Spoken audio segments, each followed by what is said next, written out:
que je descends dans votre nouvelle vidéo pour vous donner des petits conseils pour réussir son audition. Mes conseils peuvent aussi bien s'appliquer au doublage qu'au casting de figurants ou de protagonistes si vous avez un jour la chance d'entrer en plateau. Bien entendu, je ne suis qu'amateur, je ne prétends pas que mes conseils sont professionnels, mais j'ai envie de vous communiquer mon propre ressenti et pourquoi pas aider de jeunes personnes, tout simplement, comme l'indique le titre, à réussir ses auditions, puisque moi c'est sur ces conseils-là que je me base quand je fais mes propres doublages ou quand je participe à des castings, et donc je pense que ça peut vous aider et vous être utile. C'est parti! Pour commencer, participez avec tous les personnages. Pourquoi ? Parce que en participant pour tous, admettons que vous participez à une audition où il y a une dizaine de personnages. Les probabilités d'être retenu pour ce casting sont plus amples si vous participez avec tous les personnages que si vous participez que pour un seul. Pourquoi ? Parce que peut-être que vous pensez que votre voix va aller avec un personnage, du coup vous essayez pour celui-là, et pas pour les autres. Et la personne, quand elle va le recevoir, elle va se dire « mince, mais sa voix va mieux avec l'autre ». Alors, c'est vrai que la personne peut se dire « je vais la recontacter pour lui dire que sa voix va mieux avec celui-là ». Mais c'est vrai que pour nous faciliter la vie, je vais me baser en tant que réalisatrice, c'est mieux quand les participants nous envoient les fichiers de chacun des personnages. Parce que même eux, ils peuvent se dire... ils peuvent ne pas s'imaginer que la voix correspond, alors que nous, si. Comme je vous l'ai déjà sûrement dit, les avis ne sont que subjectifs. Et c'est vrai que d'une personne à l'autre, l'avis peut varier. Mais moi, je vous conseille de tous les faire si vous voulez vraiment être sûr, surtout si c'est votre premier doublage. Et comme ça, vous vous exercez en faisant plusieurs types de voix différentes. Parce que je vous avoue qu'il y a peut-être des réalisateurs qui vont pas se faire chier à dire à des personnes « ouais, recommence pour ce personnage, c'est mieux ».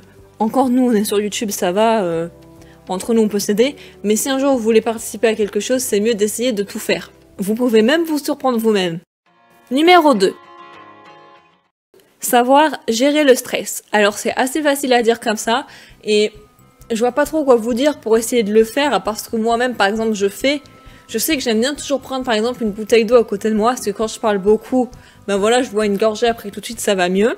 Vous pouvez aussi par exemple serrer un coussin contre vous, ou serrer une peluche contre vous pour essayer de contrôler les battements de votre cœur, et de parler moins vite. Parce que c'est vrai, par exemple, je me base encore sur mon travail de réalisatrice, mais je reçois des fichiers où les personnes parlent très vite et je leur fais un peu la remarque, je leur dis t'as parlé vite et elles me disent oui mais je stresse. Je sais, c'est pas facile, c'est vrai que quand on allume sa petite caméra et qu'on parle, on est un peu stressé parce que d'un côté, même si la caméra n'est pas face à nous, on se sent observé, on se sent épié un peu parce qu'il y a cette notion d'enregistrement, on sait que la caméra est en train d'enregistrer ce qu'on est en train de dire et du coup c'est plus difficile pour nous. Ce qu'il faut faire, c'est essayer de faire l'impasse sur la caméra. Vous pouvez laisser votre petite caméra comme ça et lui tourner le dos. Imaginez que vous parlez à quelqu'un. Ou alors manger un bonbon avant. Il y a des tas de choses pour gérer le stress. Et on va dire que c'est un peu le b.a.-ba du doublage, qu'il faut apprendre à passer au-delà de son stress pour avoir une voix calme et assez stable tout au long du moment où vous allez faire la voix. Après voilà, ça dépend vraiment des personnes. Il y en a qui préféreront crier un bon coup dehors, il y en a qui préféreront aller faire un petit footing avant, il y en a qui, comme moi, préfèrent avoir leur petit verre d'eau à côté d'elle avec un coussin, pourquoi pas serré contre elle. Moi, ça m'arrive de le faire avec les peluches parfois. Mais voilà, après, quand on s'y habitue, c'est une question d'habitude, j'ai envie de dire. Plus vous allez prendre votre caméra et vous entraîner, plus vous arrivez à faire l'impasse sur le stress. Ensuite, il faut connaître ses points forts et ses points faibles.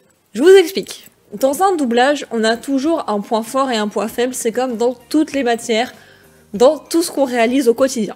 Je vais parler pour moi, pour que vous puissiez peut-être vous identifier ou pas. Mais par exemple, moi je sais que mon point fort en doublage, c'est tout ce qui est tristesse. C'est étrange parce qu'habituellement je suis pas quelqu'un qui fait ressortir ses émotions comme ça, et j'aime pas trop parler de ce que je ressens. Mais en doublage, j'ai la langue facile en fait. Donc du coup, je sais que j'arriverai à faire un personnage triste, un personnage qui est... Tout ce qui touche à la nostalgie, la dépression, la tristesse, c'est quelque chose que j'adore faire et je sais que j'y arrive super bien. Et là-dessus, c'est génial. Mon point faible, par contre, c'est l'énervement. Faire un personnage qui a le courroux, c'est quelque chose de très difficile pour moi. Je ne suis absolument pas crédible quand je fais un personnage qui s'énerve. C'est pour ça que j'ai développé une petite technique que je vais vous transmettre. Une fois que vous avez énuméré vos points forts et vos points faibles là, sur votre jeu d'acteur, essayez de trouver une parade pour les points faibles. Comme moi, par exemple, un personnage énervé, que je n'arriverai pas à monter dans les tons, je vais plutôt le faire sarcastique.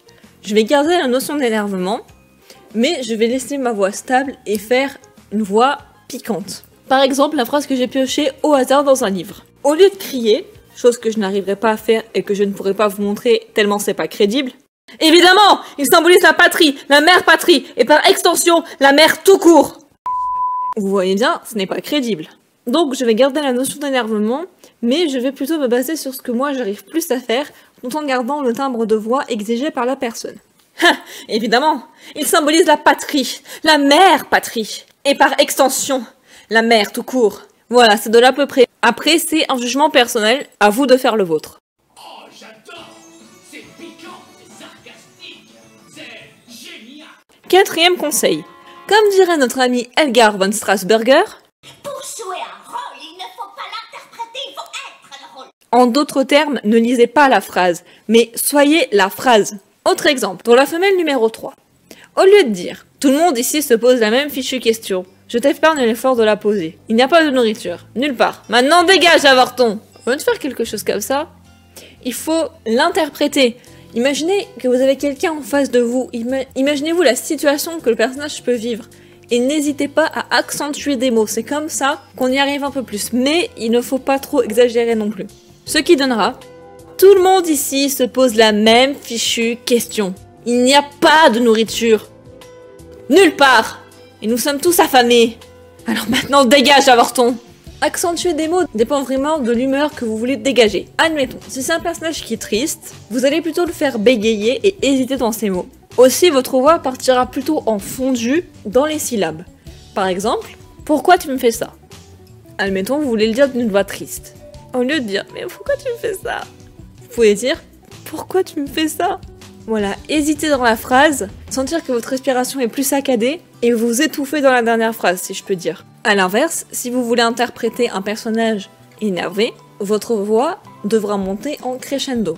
Mais pourquoi tu me fais ça? Je vous ai dit, je suis pas crédible quand je m'énerve. Et enfin,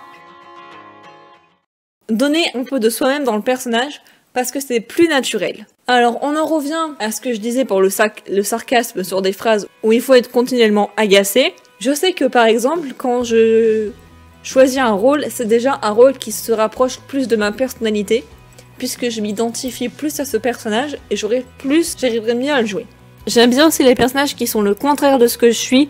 On est des acteurs après tout, donc on arrive à faire n'importe quoi. Mais si je peux vous donner ce conseil, c'est parce que ça fait plus naturel. Par exemple, pour la phrase « Mais non, il n'y a pas assez de viande pour nourrir un rat », je vous indique qu'il faut le faire d'une voix moqueuse. Mais vous pouvez, tout aussi bien, si vous êtes une personne plutôt sarcastique, vous moquer, tout en possédant le sarcasme. Mais non, il n'y a pas assez de viande pour nourrir un rat. Essayez de connaître le maximum de choses sur ce personnage. Après, c'est vrai que c'est qu'il y a un personnage figurant, vous pouvez pas connaître grand chose sur lui. Mais, étant donné que ce personnage n'est qu'un figurant et qu'il n'a aucune indication de caractère, vous pouvez lui en donner un vous-même. Dire, ok, ce personnage c'est un figurant, il parle qu'une fois, mais je vais donner de moi dans la phrase. Comme ça, on a plus l'impression d'entendre une âme s'exprimer plutôt qu'une personne qui lit bêtement son texte. Et la voix ressort plus naturelle et on a vraiment l'impression de s'y croire. Et donc voilà, c'est déjà fini les gens, j'espère que ma vidéo vous aura aidé. Et pourquoi pas monter au sommet pour les castings qui sont prévus un petit peu partout sur YouTube et même autour de vous si vous allez sur des sites de cinéma. Si vous avez des conseils que je n'ai pas cités, des choses que vous faites avant un casting ou que vous faites pendant que vous parlez, dites-le moi en commentaire, je serais ravie de le savoir. Parce que c'est vrai qu'on peut pas toujours penser à tout, et puis peut-être qu'il y a des techniques que des personnes font et qu'on se dit « Ah ben mince, j'y avais pas pensé ». Enfin voilà, en tout cas je vous souhaite bonne chance pour vos auditions à venir, et je vous dis à bientôt pour une prochaine vidéo. Bye bye.